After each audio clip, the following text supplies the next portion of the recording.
Hey Jesse, nice progress here. I really like your graphic. It's looking really great. So when I first looked at it, I was just my thoughts were kind of the same as yours. I'm not sure about just using a gradient background.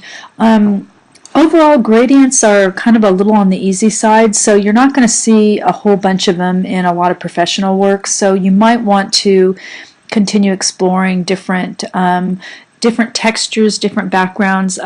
If you had have a look at some of the posters I posted as examples, you'll see some people use things like lace. So you might want to do something like that for some of the background. I agree. I wouldn't put all the text in a box like this. It doesn't.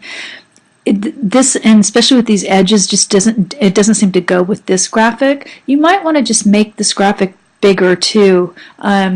So it stands out a little bit more. As it is now, it is kind of little, and you want it just to be really eye-catching because it's such a cool graphic. I like that kind of texture you had in your thumbnail. Let's see if I can find it, or your comp. Whoops. There it is.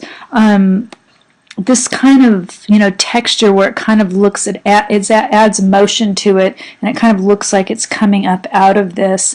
And again, I think the sword's going to be necessary as well. You could even have the sword even a little bit bigger if you wanted to, but I think something like this, even this hand done look, I think is really effective as well.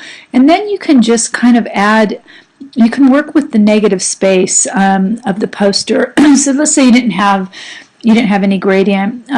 Just think of where you would put the, you'd put the type. The problem with centering this is that when you start to add the other text, it could throw it off balance. So you just might want to just consider just getting all the text into Illustrator, and definitely do it in blocks, because then you can move the layers around.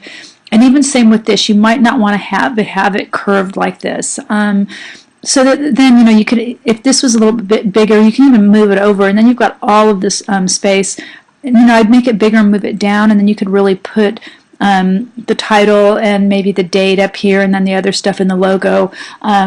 So anyway, but I think your graphic looks really cool, and the woman looks really great. I'm just trying to think of what you could put in the background. You could repeat an element. I do think it needs the sword, that texture at the bottom, but I'm just thinking maybe repeat some of these shapes, but a lot smaller, maybe transparent someplace else. Then it would add unity as well.